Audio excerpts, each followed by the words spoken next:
আসসালামু আলাইকুম সবাইকে। বেক্সিমপুর নতুন একটা floor, new Dhaka industries limited. এখানে শুধু ফ্যাব্রিকের জন্য এই ফ্লোরটা, মানে বিভিন্ন ধরনের ফ্যাব্রিক তৈরি করা হয়ে থাকে। এই যে টলি দেখছেন, টলির মধ্যে ডাইং করা সুতা রাখা আছে। এখান থেকে ফ্যাব্রিক তৈরি করার জন্য বিম তৈরি করা হবে এই মেশিনের মাধ্যমে। দেখেন,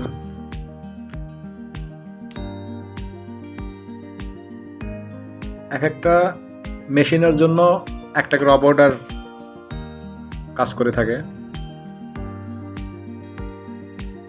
এদের মূলত কাজ হচ্ছে বিম তৈরি করার সময় যদি কোনো সুতা ছিঁড়ে যায়,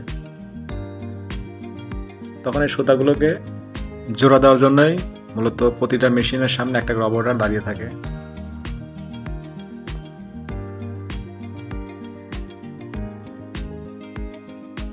দেখেন, এভাবে বিমগুলো তৈরি হচ্ছে। এখানে একটা বিষয় হচ্ছে, একটা সুতা যদি ছিঁড়ে যায়, মেশিন অটোমেটিক বন্ধ হয়ে যায়। তখন অপারেটর দেখেই বুঝতে পারে যে কোন সুতাটা ছিঁড়ে গেছে। তখন তারা সুতাকে জোড়া দিয়ে মেশিন রানিং দিয়ে থাকে। দেখেন, এই বিমটা সুতা জড়ানো হয়ে গেলে তখন ফ্যাব্রিকের জন্য খুলে নেওয়া হবে।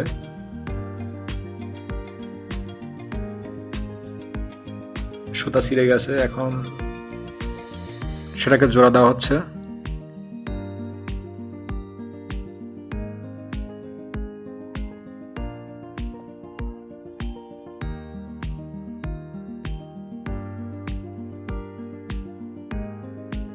জোড়া দেওয়া হলেই মেশিন রানিং দিবে,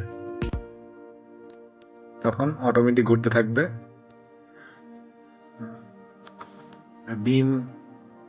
বিমে সুতা জড়ানো হয়ে গেলেই বিমকে এভাবে খুলে নেওয়া হয়।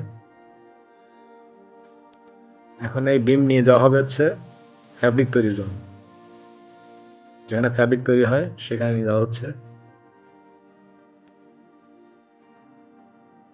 এই যে এইখানে লাগানো হয়েছে। এখন এটার মাধ্যমে, এটা হচ্ছে অটোমেটিক তাঁত। এটা মেশিনের মাধ্যমে অটোমেটিক চলে। কোনো একটা সুতা ছিঁড়ে গেলে সেটা অটোমেটিক বন্ধ হয়ে যায়। এখানে যারা অপারেটর আছে তারা সেটাকে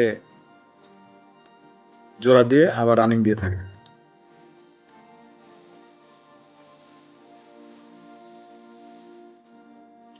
দেখেন,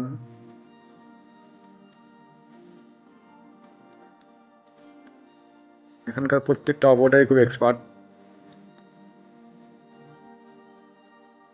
কখন কোথায় প্রবলেম হচ্ছে, মেশিন বন্ধ হওয়ার সাথে সাথে তারা বুঝতে পারে যে এখানে প্রবলেম হয়েছে। এই ছিল সুতা থেকে ফ্যাব্রিক তৈরি করার ভিডিও।